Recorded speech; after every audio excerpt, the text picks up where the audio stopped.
എസ്രായുടെ പുസ്തകം 6-ാം അധ്യായം. ദാരിയേവേശ് രാജാവ് കൽപ്പന കൊടുത്ത പ്രകാരം അവർ ബാബേലിൽ ഭണ്ഡാരം സംഗ്രഹിച്ചു വെച്ചിരിക്കുന്ന രേഖാശാലയിൽ പരിശോധന കഴിച്ചു. അവർ മേദ്യ സംസ്ഥാനത്തിലെ അഹ്മദ രാജധാനിയിൽ ഒരു ചുരുൾ കണ്ടെത്തി. അതിൽ ജ്ഞാപകമായിട്ട് എഴുതിയിരുന്നതെന്തെന്നാൽ, കോരശ് രാജാവിൻ്റെ 1-ാം ആണ്ടിൽ കോരശ് രാജാവ് കൽപ്പന കൊടുത്തത് യെരുശലേമിലെ ദേവാലയം യാഗം കഴിക്കുന്ന സ്ഥലമായി പണിയണം. അതിൻ്റെ അടിസ്ഥാനങ്ങൾ ഉറപ്പായിട്ടിടണം. അതിന് 60 മുഴം ഉയരവും 60 മുഴം വീതിയും ഉണ്ടായിരിക്കണം. വലിയ കല്ലുകൊണ്ട് 3 വരിയും പുതിയ ഉത്തരങ്ങൾ കൊണ്ട് 1 വരിയും ഉണ്ടായിരിക്കണം. ചെലവ് രാജാവിൻ്റെ ഭണ്ഡാരഗൃഹത്തിൽ നിന്ന് കൊടുക്കണം. അതുകൂടാതെ നെബൂഖദ്നേസർ യെരുശലേമിലെ ദൈവാലയത്തിൽ നിന്ന് എടുത്ത് ബാബേലിലേക്ക് കൊണ്ടുവന്ന ദൈവാലയം വക പൊന്നും വെള്ളിയും കൊണ്ടുള്ള ഉപകരണങ്ങൾ മടക്കി കൊടുക്കുകയും അവ യെരുശലേമിലെ മന്ദിരത്തിൽ അതതിൻ്റെ സ്ഥലത്ത് വരുവാൻ തക്കവണ്ണം ദൈവാലയത്തിൽ വെക്കുകയും വേണം. ആകയാൽ നദിക്കക്കരെ ദേശാധിപതിയായ തത്നായിയെ, ഷേദർ ബോസ്നയെ, നിങ്ങളും നദിക്ക് അക്കരെയുള്ള അഫർസ്യരായ നിങ്ങളുടെ കൂട്ടക്കാരും അവിടെ നിന്ന് അകന്നു നിൽക്കണം. ഈ ദൈവാലയത്തിൻ്റെ പണിക്കാര്യത്തിൽ നിങ്ങൾ ഇടപെടരുത്. യഹൂദന്മാരുടെ ദേശാധിപതിയും യഹൂദന്മാരുടെ മൂപ്പന്മാരും ഈ ദൈവാലയം അതിൻ്റെ സ്ഥാനത്ത് തന്നെ പണിയട്ടെ. ഈ ദൈവാലയം പണിയേണ്ടതിന് നിങ്ങൾ യഹൂദന്മാരുടെ മൂപ്പന്മാർക്ക് ചെയ്യേണ്ടതിനെക്കുറിച്ച് ഞാൻ കൽപ്പിക്കുന്നത് എന്തെന്നാൽ, നദിക്ക് അക്കരെ പിരിയുന്ന കരമായ രാജാവിൻ്റെ മുതലിൽ നിന്ന് ആ ആളുകൾക്ക് കാലതാമസം കൂടാതെ കൃത്യമായി ചെലവും കൊടുക്കേണ്ടതാകുന്നു. അവർ സ്വർഗത്തിലെ ദൈവത്തിന് സൗരഭ്യവാസനയുള്ള യാഗമർപ്പിക്കേണ്ടതിനും രാജാവിൻ്റെയും അവൻ്റെ പുത്രന്മാരുടെയും ക്ഷേമത്തിനു വേണ്ടി പ്രാർത്ഥിക്കേണ്ടതിനും സ്വർഗത്തിലെ ദൈവത്തിന് ഹോമയാഗം കഴിപ്പാൻ അവർക്ക് ആവശ്യമുള്ള കാളക്കിടാങ്ങൾ, ആട്ടുകൊറ്റന്മാർ, കുഞ്ഞാടുകൾ, ഗോതമ്പ്, ഉപ്പ്, വീഞ്ഞ്, എണ്ണ എന്നിവയും യെരുശലേമിലെ പുരോഹിതന്മാർ പറയും പോലെ ദിവസം പ്രതി കുറവ് കൂടാതെ കൊടുക്കേണ്ടതാകുന്നു. ആരെങ്കിലും ഈ കൽപ്പന മാറ്റിയാൽ അവൻ്റെ വീട്ടിൻ്റെ ഒരു ഉത്തരം വലിച്ചെടുത്ത് നാട്ടി അതിന്മേൽ അവനെ തൂക്കിക്കളയുകയും അവൻ്റെ വീട് അത് നിമിത്തം കുപ്പക്കുന്നാക്കി കളയുകയും വേണമെന്നും ഞാൻ കൽപ്പന കൊടുക്കുന്നു. ഇത് മാറ്റുവാനും യെരുശലേമിലെ ഈ ദൈവാലയം നശിപ്പിപ്പാനും തുനിയുന്ന ഏത് രാജാവിനും ജനത്തിനും തൻ്റെ നാമം അവിടെ വസിക്കുമാറാക്കിയ ദൈവം നിർമൂലനാശം വരുത്തും. ദാരിയേവേശായ ഞാൻ കൽപ്പന കൊടുക്കുന്നു. ഇത് ജാഗ്രതയോടെ നിവർത്തിക്കേണ്ടതാകുന്നു. അപ്പോൾ നദിക്ക് ഇക്കരെയുള്ള ദേശാധിപതിയായ തത്നായിയും ഷേദർ ബോസ്നായിയും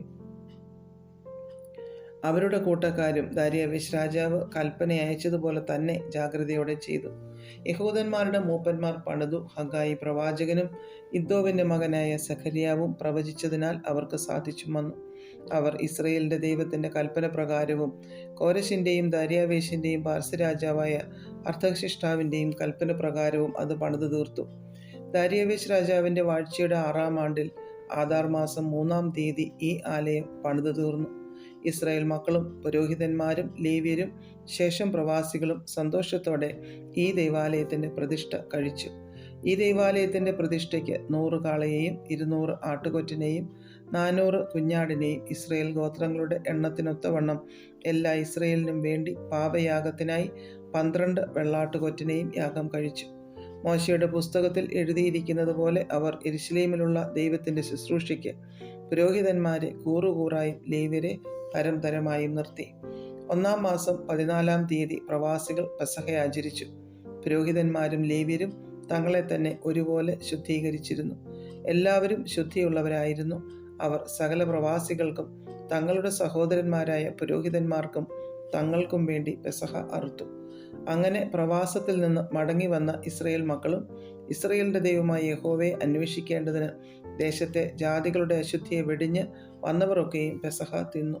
യഹോവ അവരെ സന്തോഷിപ്പിക്കുകയും ഇസ്രായേലിൻ ദൈവമായ ദൈവത്തിൻ്റെ ആലയത്തിൻ്റെ പണിയിൽ അവരെ സഹായിക്കേണ്ടതിന് അശ്ശൂർ രാജാവിൻ്റെ ഹൃദയത്തെ അവർക്ക് അനുകൂലമാക്കുകയും ചെയ്തതുകൊണ്ട് അവർ പുളിപ്പില്ലാത്ത അപ്പത്തിൻ്റെ പെരുന്നാൾ 7 ദിവസം സന്തോഷത്തോടെ ആചരിച്ചു.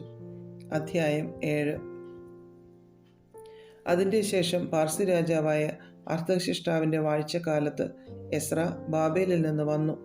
അവൻ സെരായാവിൻ്റെ മകൻ, അവൻ അസര്യാവിൻ്റെ മകൻ, അവൻ ഹിൽക്കിയാവിൻ്റെ മകൻ, അവൻ ശല്ലൂമിൻ്റെ മകൻ, അവൻ സാദോക്കിൻ്റെ മകൻ, അവൻ അഹിത്തൂബിൻ്റെ മകൻ, അവൻ അമര്യാവിൻ്റെ മകൻ, അവൻ അസര്യാവിൻ്റെ മകൻ, അവൻ മെരായോത്തിൻ്റെ മകൻ, അവൻ സെരഹ്യാവിൻ്റെ മകൻ, അവൻ ഉസിയുടെ മകൻ, അവൻ ബുക്കിയുടെ മകൻ, അവൻ അബീശൂവയുടെ മകൻ, അവൻ ഫിനെഹാസിൻ്റെ മകൻ, അവൻ എലയാസാറിൻ്റെ മകൻ, അവൻ മഹാപുരോഹിതനായ അഹരോൻ്റെ മകൻ. ഈ എസ്ര ഇസ്രയേലിൻ്റെ ദൈവമായ യഹോവ നൽകിയ മോശയുടെ ന്യായപ്രമാണത്തിൽ വിദഗ്ധനായ ശാസ്ത്രിയായിരുന്നു. അവൻ്റെ ദൈവമായ യഹോവയുടെ കൈ അവന് അനുകൂലമായിരിക്കയാൽ രാജാവ് അവൻ്റെ അപേക്ഷയൊക്കെയും അവന് നൽകി. അവനോടുകൂടെ ഇസ്രയേൽ മക്കളിലും പുരോഹിതന്മാരിലും ലേവ്യരിലും സംഗീതക്കാരിലും വാതിൽ കാവൽക്കാരിലും ദൈവാലയദാസന്മാരിലും ചിലർ അർത്തഹ്ശഷ്ടാ രാജാവിൻ്റെ 7-ാം ആണ്ടിൽ യെരുശലേമിൽ വന്നു. 5-ാം മാസത്തിലായിരുന്നു അവൻ യെരുശലേമിൽ വന്നത്. അത് രാജാവിൻ്റെ 7-ാം ആണ്ടായിരുന്നു. 1-ാം മാസം 1-ാം തീയതി അവൻ ബാബേലിൽ നിന്ന് യാത്ര പുറപ്പെട്ടു. തൻ്റെ ദൈവത്തിൻ്റെ കൈ തനിക്ക് അനുകൂലമായിരുന്നതുകൊണ്ട് അവൻ 5-ാം മാസം 1-ാം തീയതി യെരുശലേമിലെത്തി. യഹോവയുടെ ന്യായപ്രമാണം പരിശോധിപ്പാനും അത് അനുസരിച്ച് നടപ്പാനും ഇസ്രയേലിൽ അതിൻ്റെ ചട്ടങ്ങളും വിധികളും ഉപദേശിപ്പാനും എസ്ര മനസ്സുവെച്ചിരുന്നു. ഇസ്രയേലിനോടുള്ള യഹോവയുടെ കൽപ്പനകളുടെയും ചട്ടങ്ങളുടെയും വാക്യങ്ങളിൽ വിദഗ്ധ ശാസ്ത്രിയായ എസ്രാ പുരോഹിതന് അർത്തഹ്ശഷ്ടാ രാജാവ് കൊടുത്ത എഴുത്തിൻ്റെ പകർപ്പാവിത്. രാജാതിരാജാവായ അർത്തഹ്ശഷ്ടാവ് സ്വർഗത്തിലെ ദൈവത്തിൻ്റെ ന്യായപ്രമാണത്തിൽ ശാസ്ത്രിയായ എസ്രാ പുരോഹിതന് എഴുതുന്നത് ഇത്യാദി: നമ്മുടെ രാജ്യത്തുള്ള ഇസ്രയേൽ ജനത്തിലും അവൻ്റെ പുരോഹിതന്മാരിലും ലേവ്യരിലും യെരുശലേമിലേക്ക് പോകുവാൻ മനസ്സുള്ള ഏവനും നിന്നോടുകൂടെ പോരുന്നതിന് ഞാൻ കൽപ്പന കൊടുത്തിരിക്കുന്നു. നിന്റെ കൈവശം ഇരിക്കുന്ന നിന്റെ ദൈവത്തിൻ്റെ ന്യായപ്രമാണ പ്രകാരം യഹൂദയിലെയും യെരുശലേമിലെയും കാര്യം അന്വേഷിപ്പാനും രാജാവും അവൻ്റെ മന്ത്രിമാരും യെരുശലേമിൽ അധിവസിക്കുന്ന ഇസ്രയേലിൻ്റെ ദൈവത്തിന് ഔദാര്യമായി കൊടുത്തിരിക്കുന്ന വെള്ളിയും പൊന്നും, ബാബേൽ സംസ്ഥാനത്തു നിന്നൊക്കെയും നിനക്ക് ലഭിക്കുന്ന വെള്ളിയും പൊന്നും എല്ലാം യെരുശലേമിൽ തങ്ങളുടെ ദൈവത്തിൻ്റെ ആലയം വകയ്ക്ക് ജനവും പുരോഹിതന്മാരും തരുന്ന ഔദാര്യ ദാനങ്ങളോട് കൂടെ കൊണ്ടുപോകുവാനും രാജാവും അവൻ്റെ 7 മന്ത്രിമാരും നിന്നെ അയക്കുന്നു. ആകയാൽ നീ ജാഗ്രതയോടെ ആ ദ്രവ്യം കൊണ്ട് കാളകളെയും ആട്ടുകൊറ്റന്മാരെയും കുഞ്ഞാടുകളെയും അവയ്ക്ക് വേണ്ടുന്ന ഭോജനയാഗങ്ങളെയും പാനീയയാഗങ്ങളെയും മേടിച്ച് യെരുശലേമിലുള്ള നിങ്ങളുടെ ദൈവത്തിൻ്റെ ആലയത്തിലെ യാഗപീഠത്തിന്മേൽ അർപ്പിക്കണം. ശേഷിപ്പുള്ള വെള്ളിയും പൊന്നും കൊണ്ട് ചെയ്യുവാൻ നിനക്കും നിന്റെ സഹോദരന്മാർക്കും യുക്തമെന്ന് തോന്നും പോലെ നിങ്ങളുടെ ദൈവത്തിന് പ്രസാദമാകും വണ്ണം ചെയ്തുകൊള്ളുവിൻ. നിന്റെ ദൈവത്തിൻ്റെ ആലയത്തിലെ ശുശ്രൂഷയ്ക്കായിട്ട് നിന്റെ കൈവശം തന്നിരിക്കുന്ന ഉപകരണങ്ങളും നീ യെരുശലേമിൻ്റെ ദൈവത്തിൻ്റെ സന്നിധിയിൽ ഏൽപ്പിക്കണം. നിന്റെ ദൈവത്തിൻ്റെ ആലയത്തിന് പിന്നെയും ആവശ്യമുള്ളതായി കൊടുക്കേണ്ടി വരുന്നത് നീ രാജാവിൻ്റെ ഭണ്ഡാരഗൃഹത്തിൽ നിന്ന് കൊടുത്തുകൊള്ളണം. അർത്തഹ്ശഷ്ടാ രാജാവായ നാം നദിക്ക് അക്കരെയുള്ള സകല ഭണ്ഡാര വിചാരകന്മാർക്കും കൽപ്പന കൊടുക്കുന്നതെന്തെന്നാൽ, സ്വർഗത്തിലെ ദൈവത്തിൻ്റെ ന്യായപ്രമാണത്തിൽ ശാസ്ത്രിയായ എസ്രാ പുരോഹിതൻ നിങ്ങളോട് ചോദിക്കുന്നതൊക്കെയും 100 താലന്ത് വെള്ളിയും 100 കോർ ഗോതമ്പും 100 ബത്ത് വീഞ്ഞും 100 ബത്ത് എണ്ണയും വരെയും ഉപ്പ് വേണ്ടും പോലെയും ജാഗ്രതയോടെ കൊടുക്കണം. രാജാവിൻ്റെയും അവൻ്റെ പുത്രന്മാരുടെയും രാജ്യത്തിന്മേൽ ക്രോധം വരാതിരിക്കേണ്ടതിന് സ്വർഗത്തിലെ ദൈവത്തിൻ്റെ കൽപ്പന പ്രകാരം സ്വർഗത്തിലെ ദൈവത്തിൻ്റെ ആലയത്തിന് അവകാശമുള്ളതൊക്കെയും കൃത്യമായി ചെയ്യേണ്ടതാകുന്നു.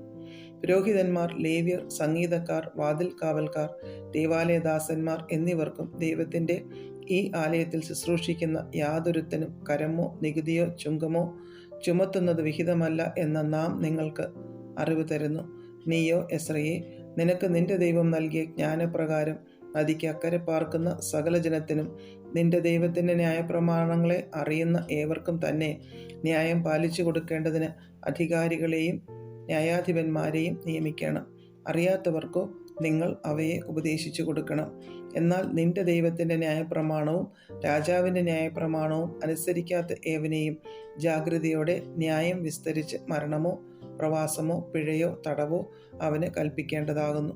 യെരുശലേമിലെ യഹോവയുടെ ആലയത്തെ അലങ്കരിക്കേണ്ടതിന് ഇങ്ങനെ രാജാവിന് തോന്നിക്കുകയും രാജാവിൻ്റെയും അവൻ്റെ മന്ത്രിമാരുടെയും രാജാവിൻ്റെ സകല പ്രഭുവീരന്മാരുടെയും ദയ എനിക്ക് ലഭിക്കുമാറാക്കുകയും ചെയ്ത നമ്മുടെ പിതാക്കന്മാരുടെ ദൈവമായ യഹോവ വാഴ്ത്തപ്പെട്ടവൻ. ഇങ്ങനെ എൻ്റെ ദൈവമായ യഹോവയുടെ കൈ എനിക്ക് അനുകൂലമായിരുന്നതിനാൽ ഞാൻ ധൈര്യപ്പെട്ടു എന്നോടുകൂടെ പോരേണ്ടതിന് ഇസ്രയേലിലെ ചില തലവന്മാരെ കൂട്ടിവരുത്തി. അധ്യായം 8.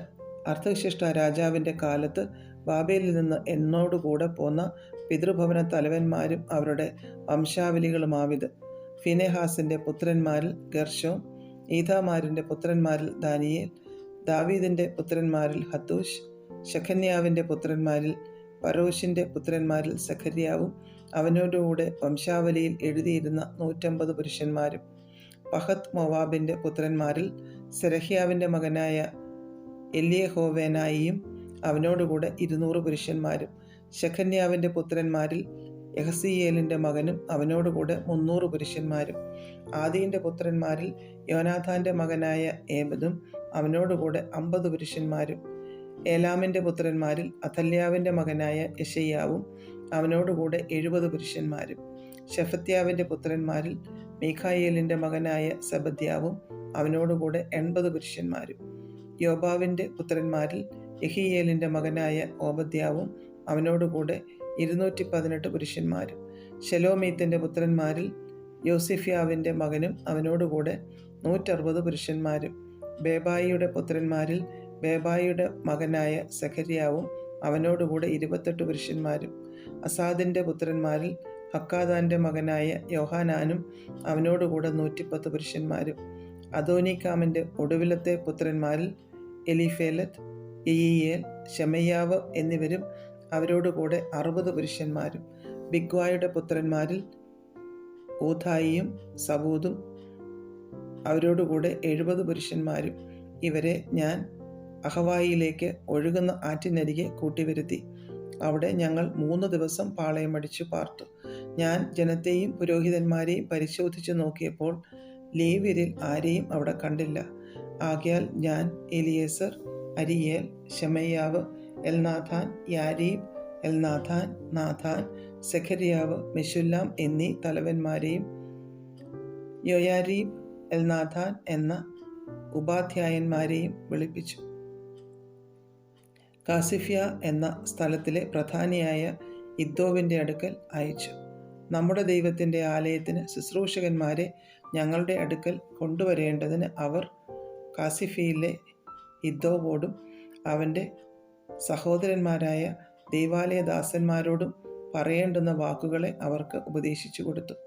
ഞങ്ങളുടെ ദൈവത്തിൻ്റെ കൈ ഞങ്ങൾക്ക് അനുകൂലമായിരുന്നതിനാൽ അവർ ഇസ്രയേലിൻ്റെ മകനായ ലേവിയുടെ മകനായ മഹ്ലിയുടെ പുത്രന്മാരിൽ വിവേകമുള്ള ഒരു പുരുഷൻ ശേരബ്യാവ്, അവൻ്റെ പുത്രന്മാർ, സഹോദരന്മാർ ഇങ്ങനെ 18 പേരെയും, മെരാരി പുത്രന്മാരിൽ ഹശബ്യാവ്, അവനോടുകൂടെ യെശയ്യാവ്, അവൻ്റെ പുത്രന്മാർ, സഹോദരന്മാർ ഇങ്ങനെ 20 പേരെയും ദാവീദും പ്രഭുക്കന്മാരും ലേവ്യർക്ക് ശുശ്രൂഷക്കാരായി കൊടുത്ത ദൈവാലയദാസന്മാരിൽ 220 പേരെയും ഞങ്ങളുടെ അടുക്കൽ കൂട്ടിക്കൊണ്ടുവന്നു. അവരുടെ പേരൊക്കെയും കുറിച്ചു വെച്ചിരുന്നു. അനന്തരം ഞങ്ങൾ ഞങ്ങളുടെ ദൈവത്തിൻ്റെ സന്നിധിയിൽ ഞങ്ങളെ തന്നെ താഴ്ത്തേണ്ടതിനും ഞങ്ങൾക്കും ഞങ്ങളുടെ കുഞ്ഞുകുട്ടികൾക്കും ഞങ്ങളുടെ സകല സമ്പത്തിനും വേണ്ടി ശുഭയാത്ര അവനോട് യാചിക്കേണ്ടതിനും ഞാൻ അവിടെ അഹവ ആറ്റിൻ്റെ അരികെ വെച്ച് ഒരു ഉപവാസം പ്രസിദ്ധപ്പെടുത്തി. ഞങ്ങളുടെ ദൈവത്തിൻ്റെ കൈ അവനെ അന്വേഷിക്കുന്ന ഏവർക്കും അനുകൂലമായും അവനെ ഉപേക്ഷിക്കുന്ന ഏവർക്കും പ്രതികൂലമായും ഇരിക്കുന്നു എന്ന് ഞങ്ങൾ രാജാവിനോട് പറഞ്ഞിരുന്നത് കൊണ്ട് വഴിയിൽ ശത്രുവിൻ്റെ നേരെ ഞങ്ങൾക്ക് തുണയായിരിക്കേണ്ടതിന് പടയാളികളെയും കുതിരച്ചേവകരെയും രാജാവിനോട് ചോദിപ്പാൻ ഞാൻ ലജ്ജിച്ചിരുന്നു. അങ്ങനെ ഞങ്ങൾ ഉപവസിച്ച് ഞങ്ങളുടെ ദൈവത്തോട് അതിനെക്കുറിച്ച് പ്രാർത്ഥിച്ചു. അവൻ ഞങ്ങളുടെ പ്രാർത്ഥന കേട്ടു. പിന്നെ ഞാൻ പുരോഹിതന്മാരുടെ പ്രധാനികളിൽ വെച്ച് ശേരബ്യാവെയും ഹശബ്യാവെയും അവരോട് കൂടെ അവരുടെ സഹോദരന്മാരിൽ 10 പേരെയും ഇങ്ങനെ 12 പേരെ തിരഞ്ഞെടുത്തു. രാജാവും അവൻ്റെ മന്ത്രിമാരും പ്രഭുക്കന്മാരും അവിടെയുള്ള ഇസ്രയേല്യരൊക്കെയും നമ്മുടെ ദൈവത്തിൻ്റെ ആലയം വകയ്ക്ക് അർപ്പിച്ചിരുന്ന വഴിപാടായ വെള്ളിയും പൊന്നും ഉപകരണങ്ങളും ഞാൻ അവർക്ക് തൂക്കിക്കൊടുത്തു. ഞാൻ അവരുടെ കയ്യിൽ 650 താലന്ത് വെള്ളിയും 100 താലന്ത് വെള്ളി ഉപകരണങ്ങളും 100 താലന്ത് പൊന്നും 1000 തങ്കക്കാശ് വിലയുള്ള 20 പൊൻപാത്രങ്ങളും പൊന്നുപോലെ വിലയുള്ളതായി മിനുക്കിയ നല്ല താമ്രം കൊണ്ടുള്ള 2 പാത്രങ്ങളും തൂക്കിക്കൊടുത്തു. ഞാൻ അവരോട്, നിങ്ങൾ ദൈവത്തിന് വിശുദ്ധന്മാരാകുന്നു, ഉപകരണങ്ങളും വിശുദ്ധം തന്നെ. വെള്ളിയും പൊന്നും നിങ്ങളുടെ പിതാക്കന്മാരുടെ ദൈവമായ യഹോവയ്ക്ക് ഔദാര്യ ദാനമാകുന്നു. നിങ്ങൾ അവയെ യെരൂശലേമിൽ യഹോവയുടെ ആലയത്തിലെ അറകളിൽ പുരോഹിതന്മാരുടെയും ലേവ്യരുടെയും പ്രധാനികൾക്കും ഇസ്രയേലിൻ്റെ പിതൃഭവന പ്രഭുക്കന്മാർക്കും തൂക്കിയേൽപ്പിക്കും വരെ ജാഗരിച്ച് കാത്തുകൊള്ളുവിൻ എന്ന് പറഞ്ഞു. അങ്ങനെ പുരോഹിതന്മാരും ലേവ്യരും ആ വെള്ളിയും പൊന്നും ഉപകരണങ്ങളും യെരൂശലേമിൽ ഞങ്ങളുടെ ദൈവത്തിൻ്റെ ആലയത്തിലേക്ക് കൊണ്ടുപോകേണ്ടതിന് തൂക്കപ്രകാരം ഏറ്റുവാങ്ങി. യെരുശലേമിന് പോകുവാൻ ഞങ്ങൾ 1-ാം മാസം 12-ാം തീയതി അഹവ ആറ്റിങ്കിൽ നിന്ന് പുറപ്പെട്ടു. ഞങ്ങളുടെ ദൈവത്തിൻ്റെ കൈ ഞങ്ങൾക്ക് അനുകൂലമായിരുന്നു. അവൻ ശത്രുവിൻ്റെ കയ്യിൽ നിന്നും വഴിയിൽ പതിയിരിക്കുന്നവൻ്റെ കയ്യിൽ നിന്നും ഞങ്ങളെ കാത്തുരക്ഷിച്ചു. അങ്ങനെ ഞങ്ങൾ യെരുശലേമിലെത്തി അവിടെ 3 ദിവസം പാർത്തു. 4-ാം ദിവസം ഞങ്ങൾ ആ വെള്ളിയും പൊന്നും ഉപകരണങ്ങളും നമ്മുടെ ദൈവത്തിൻ്റെ ആലയത്തിൽ ഊരിയ പുരോഹിതൻ്റെ മകനായ മെരേമോത്തിൻ്റെ കയ്യിൽ തൂക്കിക്കൊടുത്തു. അവനോട് കൂടെ ഫിനെഹാസിൻ്റെ മകനായ എലയാസാരും അവരോട് കൂടെ യേശുവയുടെ മകനായ യോസാബാദ്, പിന്നൂവിയുടെ മകനായ നോവദ്യാവ് എന്നീ ലേവ്യരും ഉണ്ടായിരുന്നു. എല്ലാം എണ്ണപ്രകാരവും തൂക്കപ്രകാരവും കൊടുത്തു. തൂക്കമൊക്കെയും ആ സമയം തന്നെ എഴുതിവെച്ചു. പ്രവാസത്തിൽ നിന്ന് മടങ്ങി വന്ന പ്രവാസികൾ ഇസ്രയേലിൻ്റെ ദൈവത്തിന് ഹോമയാഗങ്ങൾക്കായിട്ട് എല്ലാ ഇസ്രയേലിനും വേണ്ടി 12 കാളയെയും 96 ആട്ടുകൊറ്റനെയും 77 കുഞ്ഞാടിനെയും പാപയാഗത്തിനായിട്ട് 12 വെള്ളാട്ടുകൊറ്റനെയും അർപ്പിച്ചു. അതൊക്കെയും യഹോവയ്ക്ക് ഹോമയാഗം ആയിരുന്നു. അവർ രാജാവിൻ്റെ ആജ്ഞാപത്രങ്ങൾ നദിക്ക് ഇക്കരെ രാജാവിൻ്റെ സംസ്ഥാനപതിമാർക്കും നാടുവാഴികൾക്കും കൊടുത്തു. അവർ ജനത്തിനും ദൈവത്തിൻ്റെ ആലയത്തിനും വേണ്ടുന്ന സഹായം ചെയ്തു.